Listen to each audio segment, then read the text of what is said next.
Hey everyone, welcome to another episode of Tell Me Yours, a storytelling podcast with me, your host, Trey Everett. Hello, and welcome to another episode of Tell Me Yours, a storytelling podcast with me, your host, Trey Everett. Today I have a crazy story, a hilarious story told by a great friend. Wes Chavez is on the pod today. Wes Chavez is an actor, a really brilliant singer-songwriter, just a great creative mind. He is the frontman of an indie folk band in Southern California called Moonlight Graham, of which I am also in. I know I normally plug our Patreon at the end of episodes, but if you are not currently a subscriber to patreon.com/tellmeyours, this is the week to get started. I have an exclusive with Wes where he plays a brand new song he's written. It is not recorded. It is not released. It is only available at patreon.com/tellmeyours. Super thankful to Wes for playing that. It's such a beautiful song. But he brought the goods today. This was a hilarious, crazy, insane story. I'm not even worried about overhyping it because you genuinely will have no idea where it's going. I'm so excited to get into it, so I'm going to skip the rest of whatever I was going to say right now, and let's get to it. Please welcome Wes Chavez. Can you hear me? Yeah. Oh my god! I can see you too, bud. I know. I had to uninstall and Wait, reinstall. Really? Oh Yeah, shit! I really did. I was on the phone with them for a super long time, and they were just like, "You did what?" And I was like, "Yeah, I accidentally made like my hard drive, like my starter drive, and I've just had this like kind of Franken computer, and I can't access stuff without, or I can't make it run without having my external hard drive set up." And then they're just like, "Okay," they're like, "I know what you're saying, but like." That's really an interesting issue. You're like, I promise it was intentional. Yeah, well, it was based off of like complete stubbornness. I just didn't want to get rid of the memory, to update the computer. Because I was like, I know I have the space, and I was like, well, I'll just use this, and then it just totally transformed my computer into something completely different.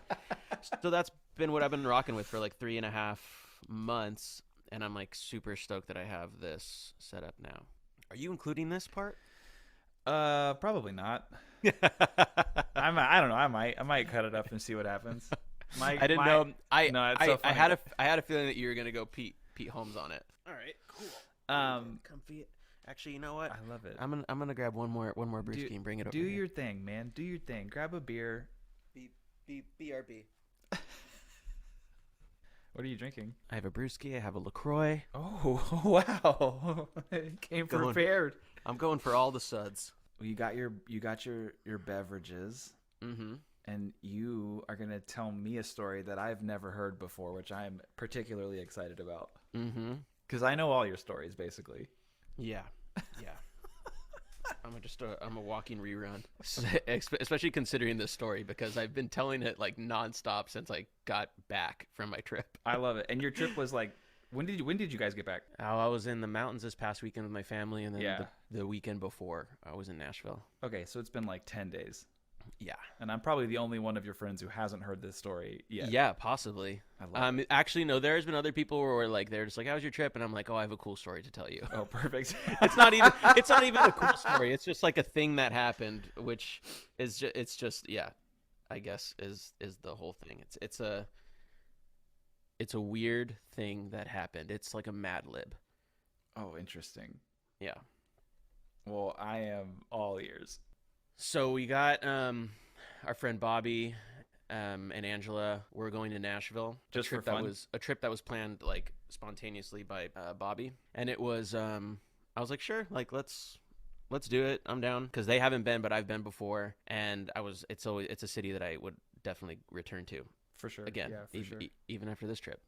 Oh Jesus. And then so like it's like like steadily approaching, like time does not really exist right now, so I had no idea when it's gonna happen. And then like we had some milestones to like get throughout the year, and then all of a sudden I'm like, oh crap, we're going to Nashville. So it all like kind of arrived quickly, and then we were just there for like the weekend, like got there like Friday evening and then left Monday night. Everything's pretty rad. Like traveling was not as bad as I thought it was gonna be. It's the first time I traveled. And then Ever? first time No, I I'm just traveled, kidding. yeah, ever. First time I traveled ever. I just realized I kind of left that hanging. Yeah, this is It was the first time I've yeah. ever traveled. It was I've great. ever traveled. There's yeah. so many other places you can go. Yeah, it's crazy, man. So we arrive in Nashville. We get to our hotel. We have like a little bit of our night ahead of us. It's like 9 o'clock. We end up going to this like kind of downtown district area. So it was like Friday night, and like we're like in walking distance to like Midtown, which is kind of, I mean, it's not like, maybe it is a little collegey, but like they just have like cool bars and stuff. So we walked there, and we went to this bar called Losers, and next to it is Winners. So we chose to be the losers. So we get into this bar, and like we're having a great time, and I'm looking, and I mean, I don't want this to sound like overly political, but it's just an observation. Okay. I was just like, no person in here has a mask on, like on or in or around themselves. Like this place does not care, which I knew going into it. And I mean, I understood the risks, I suppose. But like seeing it, and we go into this bar, like the roof seems smaller than like a roof should be. Like these people are just like in this place, and the band is killer. The band is great, and we're having like a great time. Just like kind of people watching. It's like magic. Just like the people watching ability there, and you kind of missed it like during the pandemic and everything. I don't want to say they're pretending that it doesn't exist anymore, but they're kind of pretending it doesn't exist anymore. Like this is what this place is. Like all of these places have like mask mandates on their like front windows, and nobody does anything about it.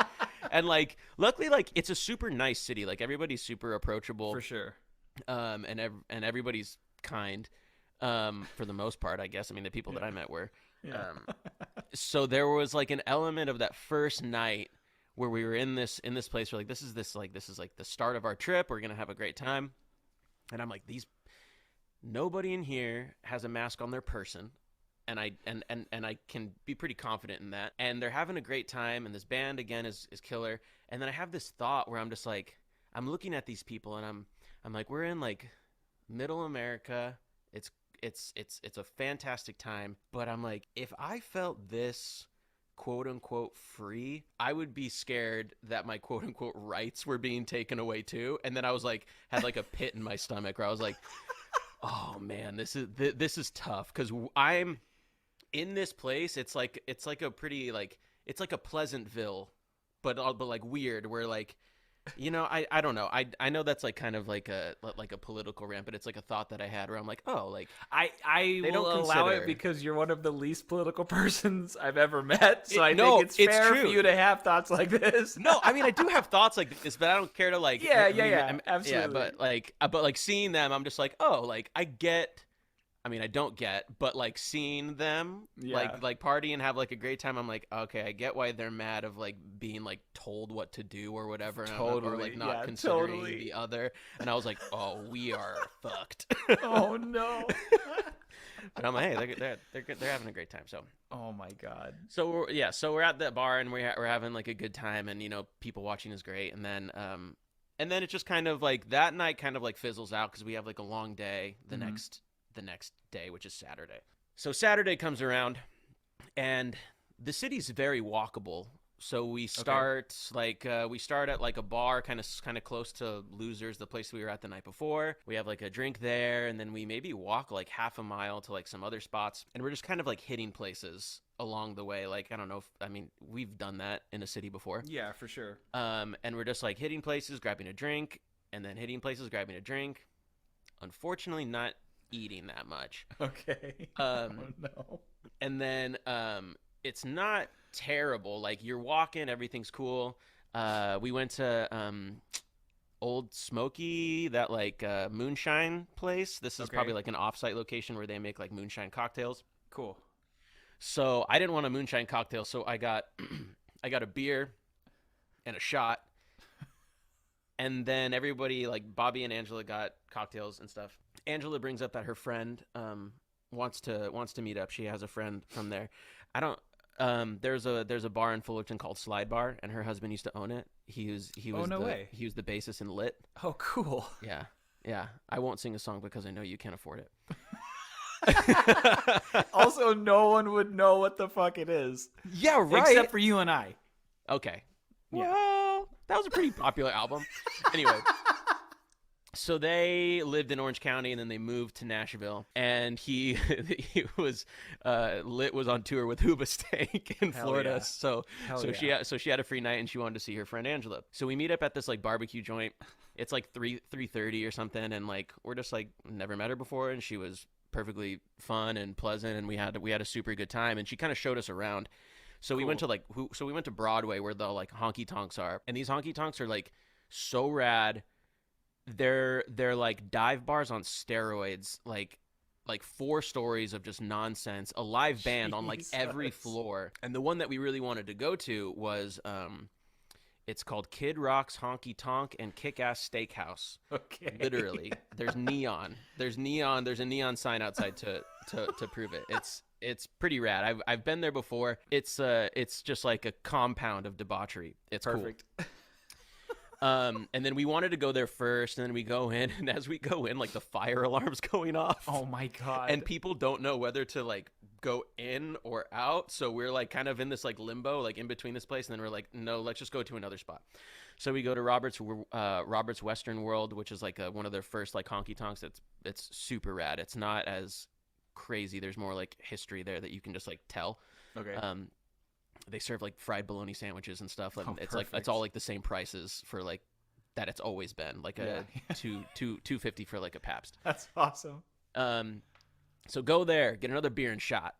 Okay. Have a great time watching music, and then we start going to other spots. We go to like this place called, I think, Tootsie's, and then go to like some other famous places. Just do basic bar hopping things. Yeah. So Angela's friend Lauren, who lives there, started to bring up, not name droppy at all, but she was just saying like, oh, there's like a Predators game. This city's so walkable that the Predators arena, like the Bridgestone Arena, is like a block away from where we are. That's like cool. You can just leave and really just like go to a bar. So she was like, she just brings up casually that she's like actually friends with Kid Rock's wife.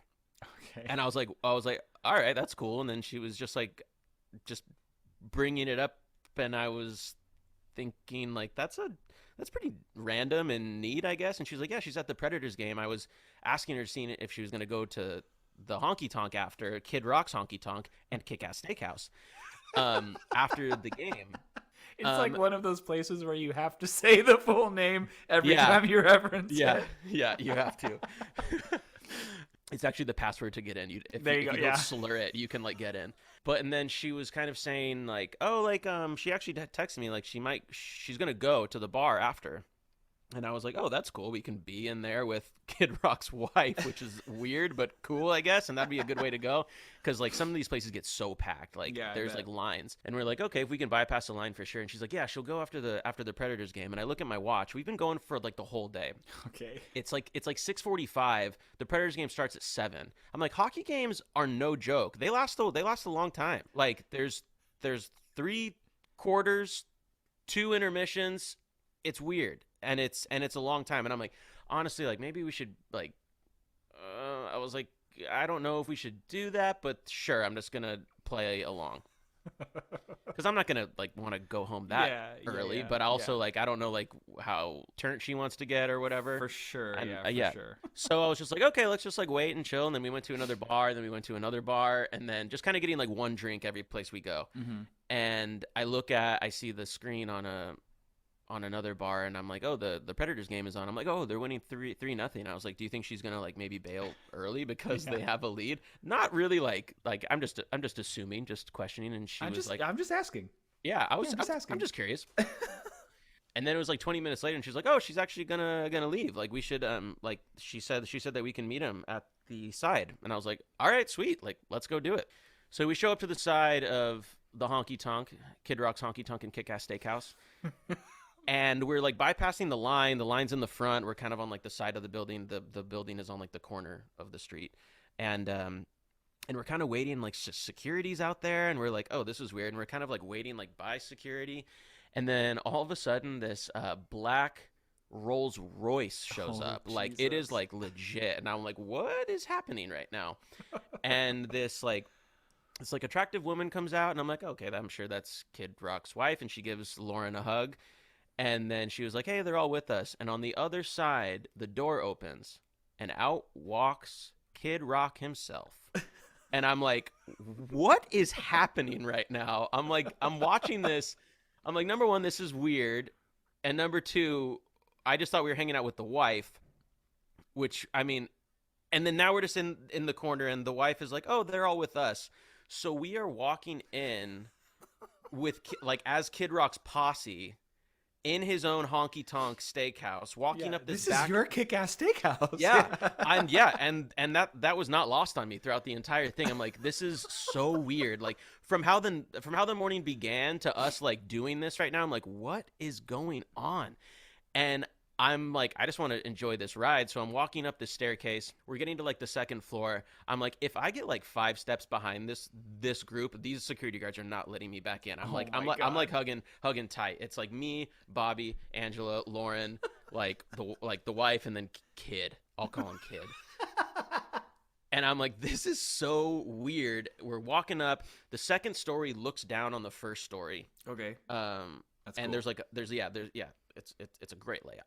So there's like a big band that kind of plays towards, like, the front. There's, like, a big stage, and we walk through, like, some people, and we go to, like, this, like, VIP plexiglass, like, door thing. And as soon as we go in, the door closes behind us. We're in Kid Rock's, like, VIP booth with him and his wife. As soon as we walk in, like, buckets of, like, beer are just, like, followed in with us, and, like, we can just have, like, whatever.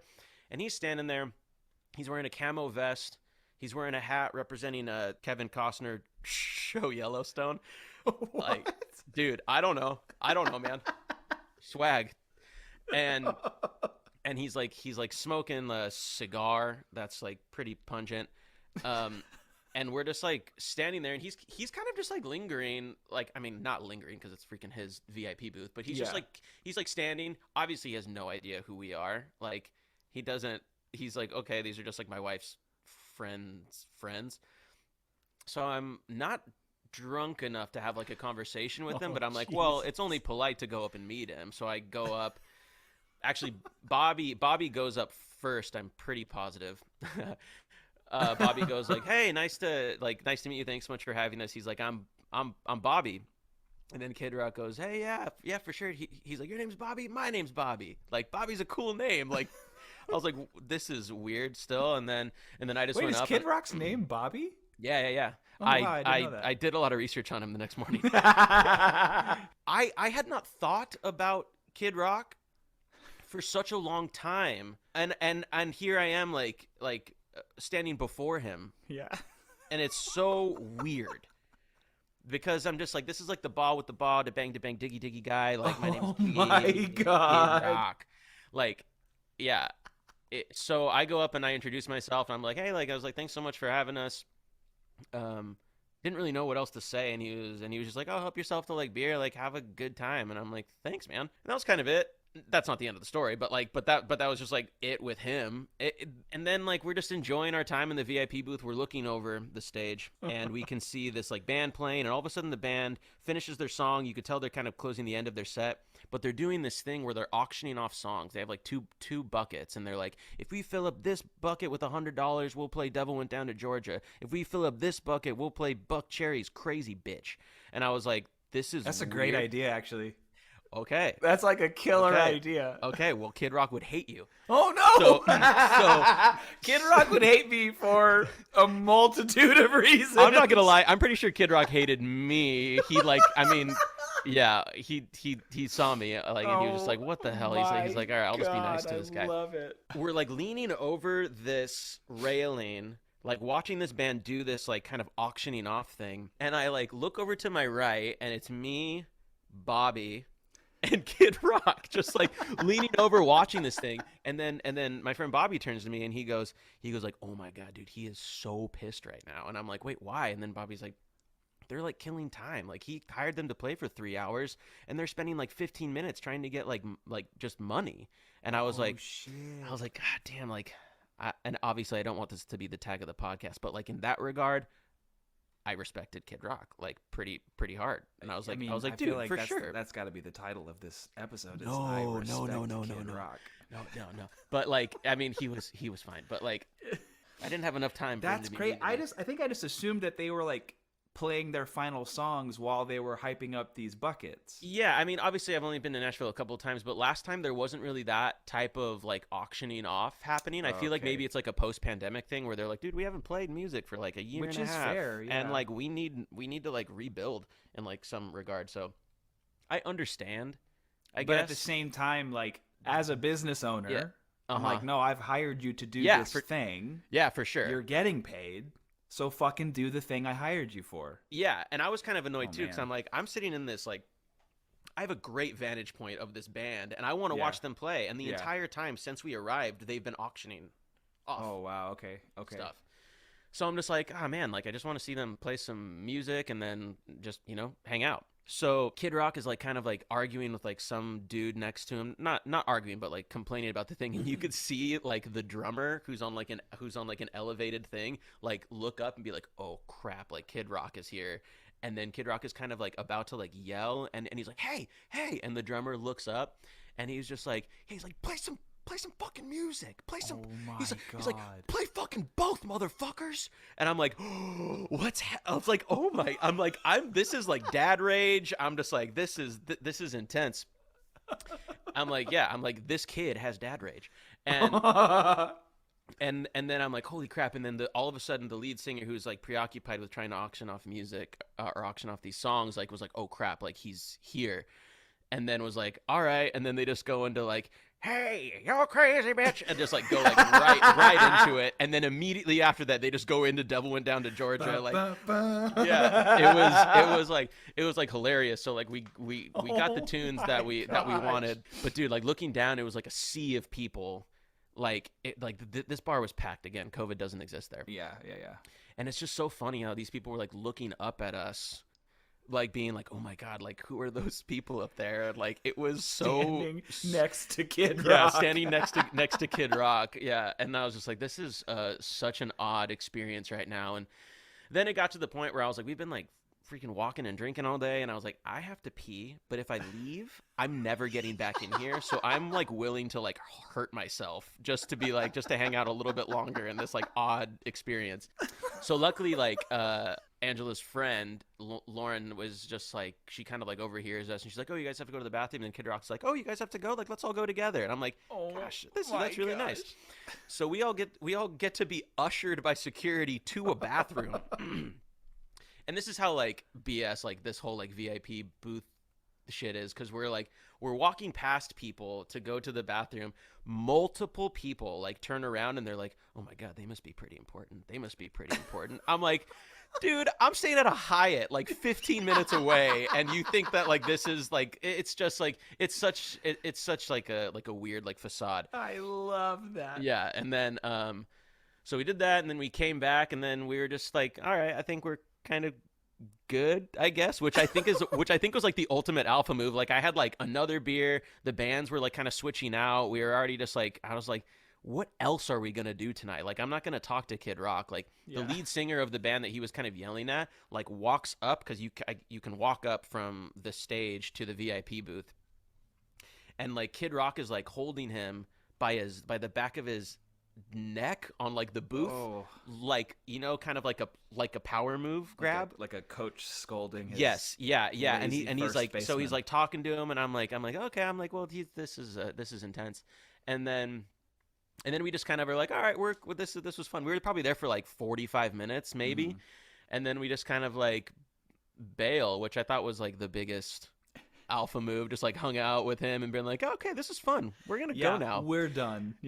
So I was like, I'm glad I didn't get like a photo, because I just thought that was like, you didn't really need a photo. And also like he was nice enough to like let us chill there, so like I'm not gonna ask for a photo. I did wish that I was like a little bit more tipsy, because I probably would have approached him with like a conversation starter. Yeah, for sure. But I had like nothing going. I was just like, I wasn't starstruck.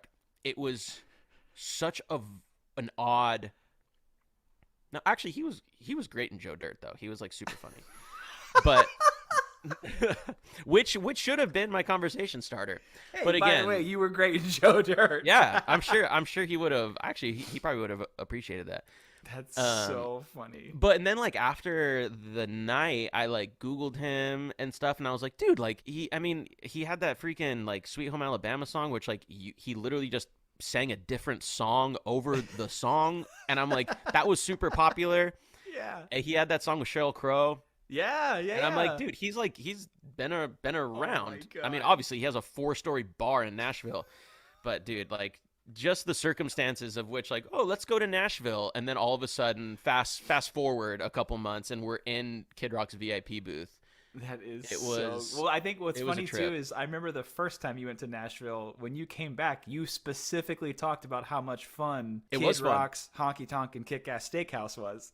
Dude, and that's what I did about that. Like, I manifested having a better time. There you go. I went. I was just like, this place was great. It was great, and I mean, he was kind enough. So, this is another really weird thing.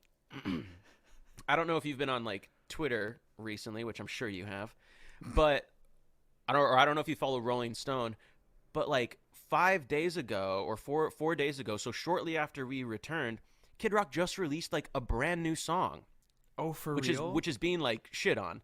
Because he's like because he's calling like everybody snowflakes, and like the millennial era is just like a piece of trash, and like that is on brand. I get that, but yeah. I just considered it like, so I'm like, I just saw this like person that I have not thought about since like I was, I don't know, in like middle school, and then I see him a couple days later, new music gets released. It's just like such an odd coincidence. It's like just like strange.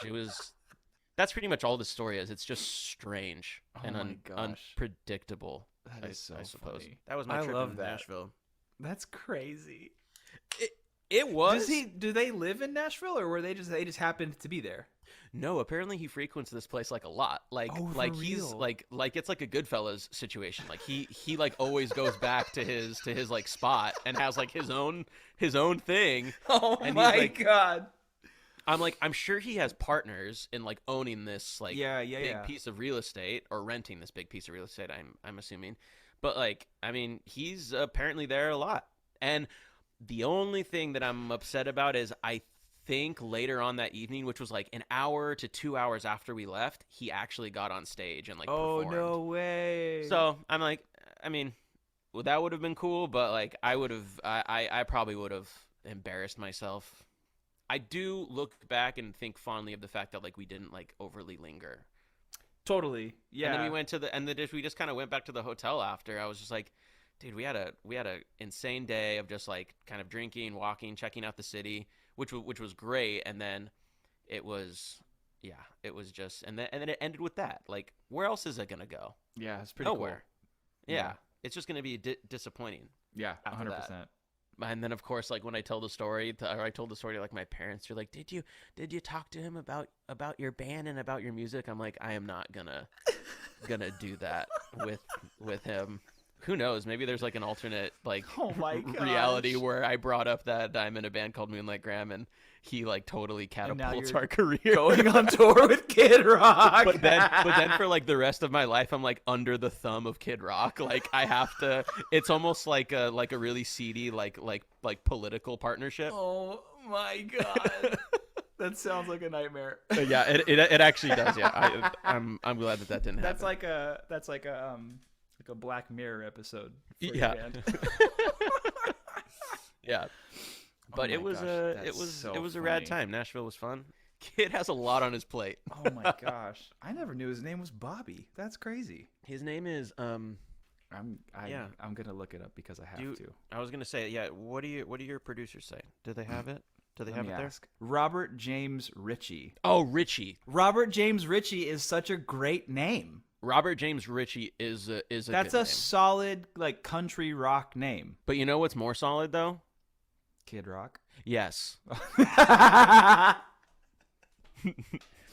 It's my bad. I didn't take into account the heavy metal and the hip hop. So yeah, I know because he transcends genre, which is why I felt so. I was in awe of him. Actually, do you have his Wikipedia up? Look at his other like monikers. He's got more? Yeah, look it up. Oh no! But you already know them. I want you want me to experience them on my own. It should be like the first. No, it says he was born. I told you I did research. Also known as Bobby Shazam. What the fuck is that? I think that's like a DJ name or something. I have never heard that before. I haven't either, and it was great. I looked that up the next morning and I was like, damn it, I should have called this dude Bobby Shazam. God. And he would have given me like a free pass to this place for the rest of my life. Kid Rock, as his DJ alter ego, Bobby Shazam, has released an old school party rock self-isolation anthem titled Quarantine. Oh my God. Mm-hmm. Wow. And I met him in the flesh. You met DJ Bobby Shazam. The Bobby Shazam. The DJ Bobby Shazam. That's insane. Yeah. I think the thing that like just threw me for such a loop was just like the unpredictability of it all, the randomness of it, and then researching him the following morning being like, oh my God, like this dude has kind of been like sprinkled over like pop culture throughout the last like 20 years. Mm-hmm.